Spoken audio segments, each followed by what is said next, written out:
The Galactic Council had declared Planet 7 dead. Every species in the known universe had studied it, measured it, and walked away shaking their heads. The world sat at the edge of the nebula, a ball of rock and dust where temperatures swung from burning heat to freezing cold within hours. No atmosphere worth breathing. No water. No hope. The Council marked it as uninhabitable and moved on to other matters. But humans never listened to the Council. Doctor stood on the surface of 7, her environmental suit protecting her from the harsh conditions.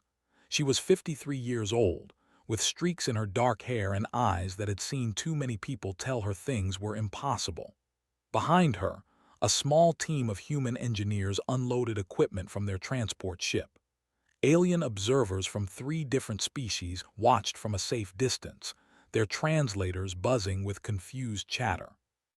The ambassador, a tall being with blue skin and 4 arms, approached with careful steps. His name was, and he had been assigned to observe this human foolishness. "Doctor," said through his translator, "my government wishes to understand why the Terran Union has purchased this worthless rock. Our scientists have calculated that terraforming this world would require more energy than your entire civilization produces in 1,000 years." Smiled. It was the kind of smile that made alien diplomats nervous. "Ambassador," she replied, "your scientists calculated wrong." The 4 eyes blinked in sequence. "Impossible. Our calculations are based on traditional terraforming methods used by every advanced species for millions of years." "That is exactly the problem," said. "You are thinking too small." Over the next 6 months, ships arrived at 7 carrying strange equipment. Human engineers worked around the clock, building something that made no sense to the alien observers. They constructed massive towers that reached toward the empty sky. They dug tunnels deep into the planet's core. They assembled machines that they had never seen before.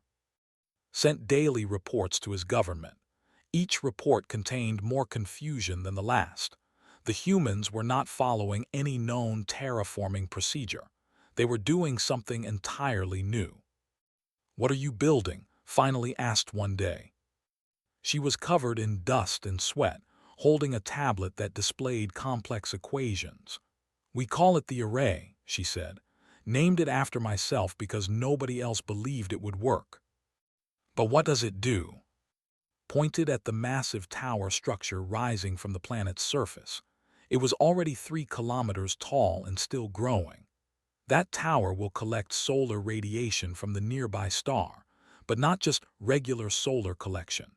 We have developed a way to convert 98% of that radiation into usable energy." Translator struggled with his response. That is not possible. The maximum theoretical efficiency is 62%. Every physicist in the galaxy agrees." "Human physicists disagreed," said simply. "We found a way around the limitation. Took us 40 years of research, but we did it." The tower continued to grow. Soon it reached 5 kilometers, then 10, then 20. Alien ships gathered in orbit around 7 to watch. The Galactic Council sent official observers. News reporters from 100 different worlds arrived to document what the humans were attempting. Ignored them all. She had work to do. The second phase of construction began when the tower reached 50 kilometers.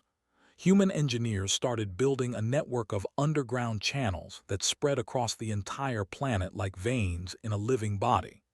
These channels connected to massive processing facilities buried deep below the surface. "The channels will carry converted energy throughout the planet," explained to a gathering of alien scientists who had requested a briefing. "This energy will power the atmospheric generators." A scientist raised one of his tentacles. "What atmospheric generators? You cannot create an atmosphere from nothing." Pulled up a holographic display. "We are not creating it from nothing. 7 has vast deposits of frozen gases trapped in its crust. Our deep drilling operations have located enough raw material to build an atmosphere 3 times thicker than Earth's." The aliens exchanged worried looks. They had scanned this planet for centuries. None of them had found these deposits. "How did you locate these resources?" they asked. "We looked harder," replied. The construction continued for 3 years. The tower reached its final height of 150 kilometers, making it the tallest structure ever built by any species in recorded galactic history. The Galactic Council officially classified it as a megastructure, a term reserved for constructions that normal engineering limits. But was not finished. The third phase involved building a ring of smaller towers around the planet's equator. Each tower connected to the central spire through energy conduits that ran both above and below ground.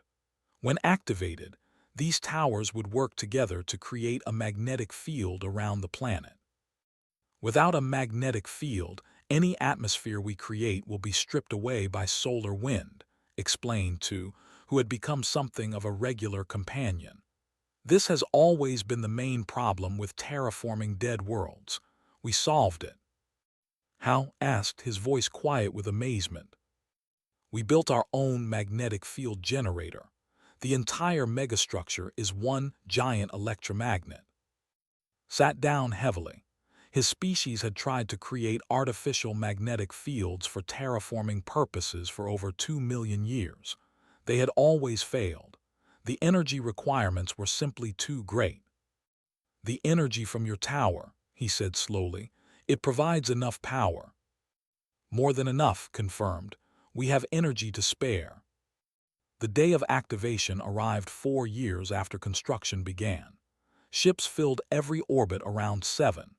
Representatives from every major species in the galaxy had come to witness either humanity's greatest achievement or their most spectacular failure. Stood at the control center, surrounded by her team. Her hands were steady as she initiated the startup sequence. The central tower began to glow with collected solar energy.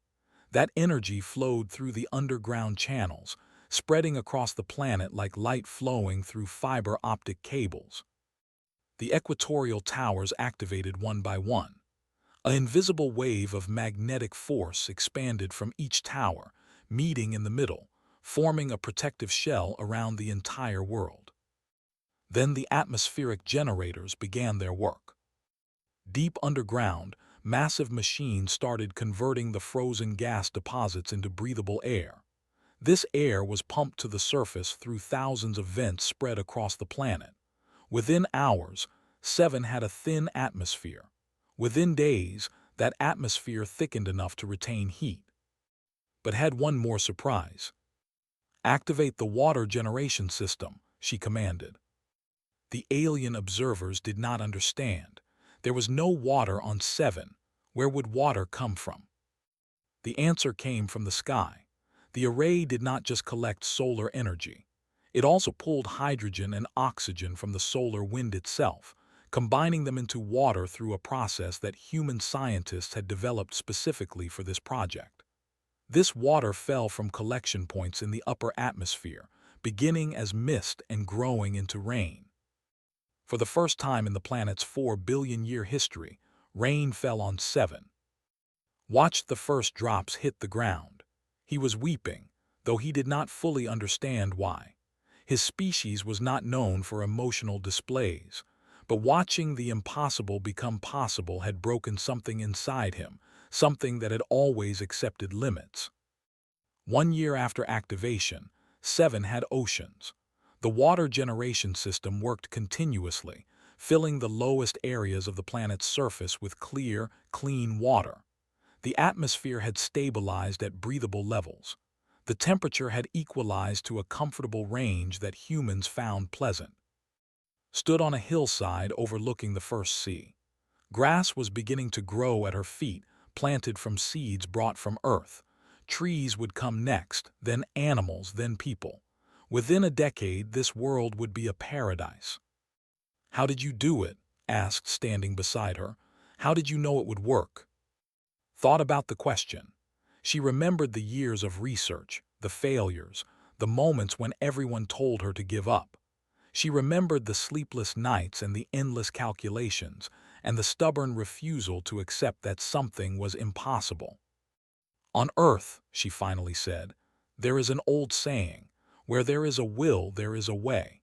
Humans have believed this for thousands of years. Every time the universe tells us something cannot be done, we find a way to do it anyway." "But why?" pressed. "Why do humans refuse to accept limits?" Smiled at the alien ambassador. "Because limits are just challenges we have not solved yet." The news of Seven's transformation spread across the galaxy. Species that had dismissed humans as young and primitive suddenly looked at them with new eyes. The array became the subject of intense study.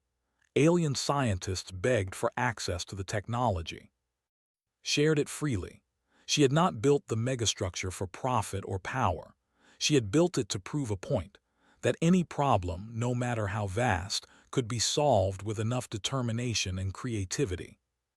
Within 50 years, humans had transformed 12 more dead worlds using variations of the array.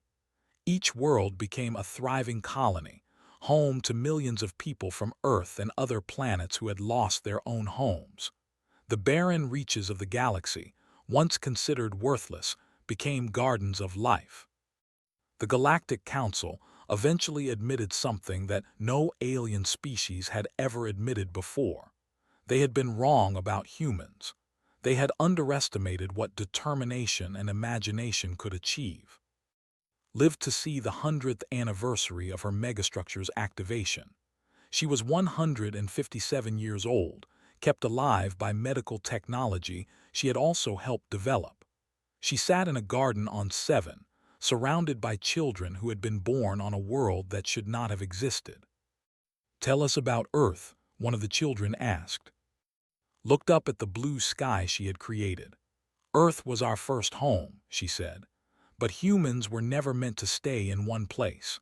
We were meant to spread across the stars, to take dead worlds and fill them with life, to build things that others said could not be built." "Will we build more megastructures?" another child asked.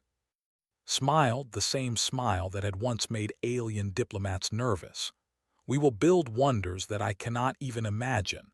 That is what humans do. We dream of impossible things, and then we make them real." She died 3 years later, peacefully, in her sleep. By then, the array had become standard technology across the galaxy. Hundreds of dead worlds had been transformed. Trillions of beings lived on planets that should have remained lifeless. And every one of those worlds owed its existence to a single human woman who refused to believe the word impossible. The galaxy learned an important lesson from. Humans were not impressive because they were the strongest or the oldest or They were impressive because they simply would not quit. They would push against the universe until the universe gave way. They would build the impossible and call it Tuesday. In the end, that was the most terrifying and wonderful thing about humanity. They did not accept the rules. They rewrote them. And the galaxy would never be the same.